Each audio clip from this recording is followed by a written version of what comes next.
So I'm here today to talk to you about intermittent fasting.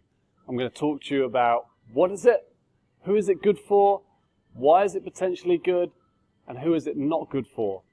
Now, if you know us, you know that we don't really promote any particular diet or nutritional way, but you need to understand the facts and then understand if it's good for you. And if it's good for you, that's great. Remember, health is for life. It's not just for a short-term 8-week, 12-week period. So we always advocate something that you can stick to for a long period of time and potentially even your whole life. So use this information, decide whether it's something that you think would suit you, and then go from there. But you need to know about it before you make those decisions. So what is it? Well, it's a period of time where you eat and a period of time where you fast, where you don't eat. Now, I'm not talking about multiple day fasts here, like 24-hour fasts or up to 10-day fasts. They've got their place for different things, but I'm just talking about fasting for a period of time every day. So one of the more popular ones is a 16-8. So you fast for 16 hours a day, then you've got 8 hours a day where you eat all your food for that day. Now, one thing you've got to be careful of is that you don't start massively under-eating. That 8 hours a day, you still want to eat as many calories as you would in, say, a 12-hour period, but it's just restricted. It's time-restricted eating. So why would you do it? Well, a lot of people say it helps with adherence. Adherence to the diet, sticking to the diet. If you've only got a short window where you can eat, then it cuts out temptations to eat a lot of the other time. And when you give people certain rules, or when people have or impose certain rules on themselves, you find it easier to stick to things. So if you know you can only eat, say, from 12 lunchtimes or 8 at night, and you've told yourself you're not allowed to eat outside of those times, then that makes it easier. You've got some rules in place where you know you can eat, so it cuts out temptations either side of that. So that's a really big one why it works. If you struggle with snacking a lot, you have your meal in the morning, you have your breakfast, then you struggle at 10 o'clock, you're reaching for the biscuits and the cake, then you have your lunch, and 3 o'clock it's the same, and you really struggle with keeping your snacking under control, then eating in a shorter period of time could actually be beneficial for you. Now, that's because if you still eat properly and still eat the adequate nutrients that you need and the adequate protein, carbohydrates and fats, then because you're eating in a shorter window, you're going to be fuller for longer. You're going to be more satisfied with what you're eating, and there's going to be A, less time to snack, but B, you're not going to be as hungry, so it's going to cut that temptation out for you there. So that's potentially a reason why you would look at doing something like this. If after you eat your meals every day, you feel quite lethargic, then that could be a sign that there's some digestive issues going on. So having a period in the day where you fast, like that 16 hours, that takes a lot of pressure off the digestive system. Having that pressure off can be a really good thing. So if you are someone who eats, feels lethargic, gets really tired, try and maybe do some more digging, but understand why. But this could be potentially a good reason for you. Your digestive system gets a big rest. If it's a 16-8, it gets that 16 hours rest a day and a chance to digest food, process food. The body can take what it needs. And then when you do eat, it's not such a big pressure on the digestive system, and you don't start feeling as lethargic and tired. If you're a busy person and you struggle to eat 3 meals in a day, then this is another way this could be good for you.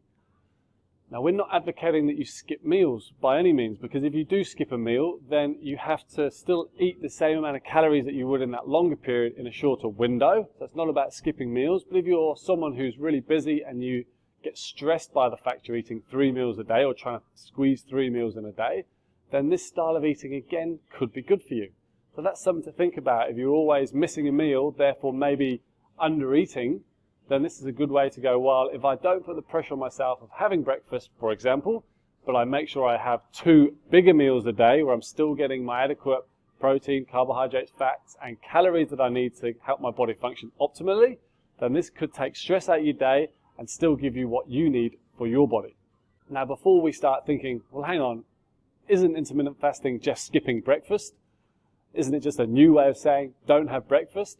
Well, like I just said, it sort of can be, yeah, it sort of can be going, well, I'll just skip breakfast.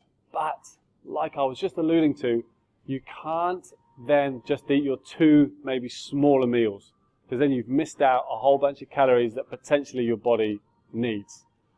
Intermittent fasting is no better for fat loss than any other form of calorie deficit. To lose fat, you need to be in a calorie deficit. So don't start thinking skipping breakfast, therefore more weight loss, therefore intermittent fasting is the answer, it's the key. Not necessarily.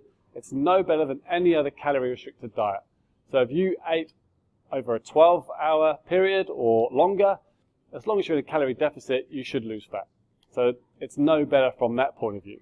But if you do view it as skipping breakfast, you do have to eat more calories at the other meals.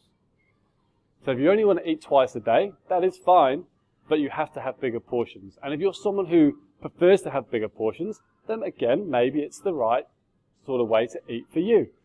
You still need to get the right calories in. You still need to keep protein high.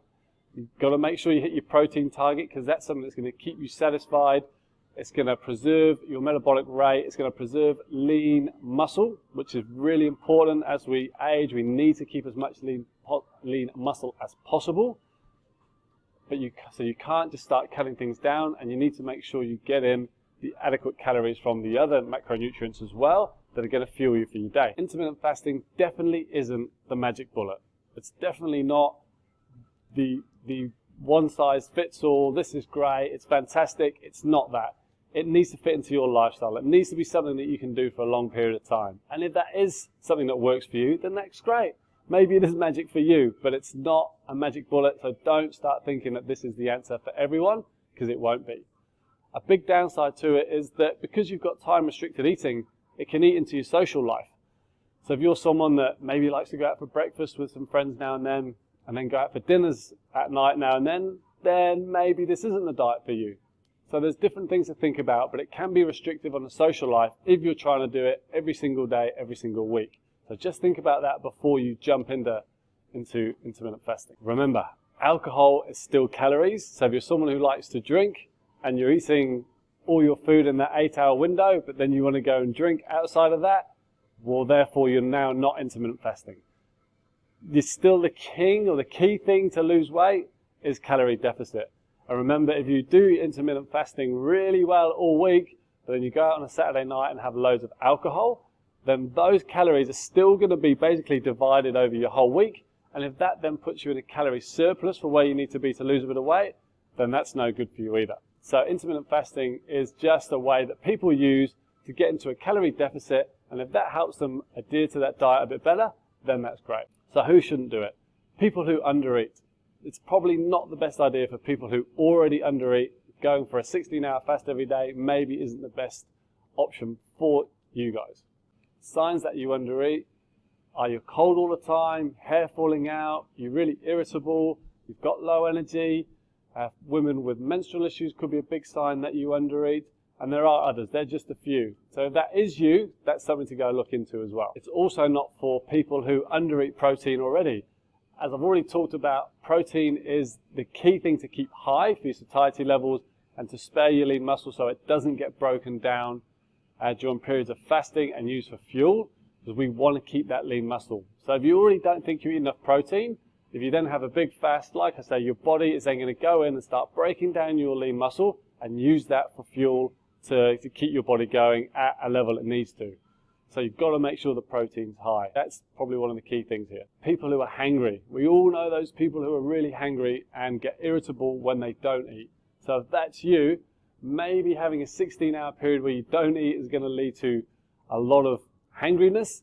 That might not be right for you, because what that does mean, when you go into the 8-hour window where you can eat, you can often overeat, because you don't want to get to that state where you're really irritable and really hungry, and because you know what you turn into. So then you overeat because you don't want to turn into that person. So you try and make compensation. So that can lead to overeating, which maybe isn't right for these people. Also, binge eaters, or people who've got a history of binge eating. Again, probably not right for these people, because having that period of time where you're really restricting your eating, it's going to sort of get you into that mentality of, I've got to eat all my food now, and that can lead to that binge eating cycle, which again is a dangerous place to be, and we don't think that's a healthy place for people to be.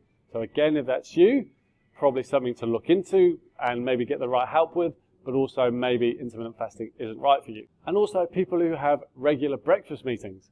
So if you're someone who goes out with clients early in the morning to have breakfast meetings and sit down and have breakfast, so you're having your breakfast at 7 or 8 o'clock in the morning, Well, that means your 8-hour window to eat is done at 2 o'clock in the afternoon or so, 2 or 3. So that means you're going to miss out on dinner every night, potentially with the family, with the kids, or dinners out with friends. So do you really want that? You have to weigh up whether that's right for you and your lifestyle. So if you're someone who has a lot of early morning meetings, again, look at the lifestyle as a whole and think, yeah, actually, that's probably not going to work for me and not going to fit into my lifestyle.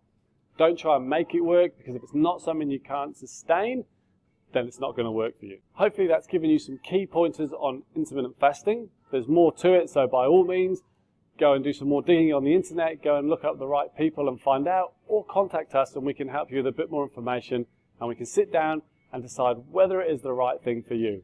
But hopefully that helps, giving you a little bit more information, and you can go from there. Good luck.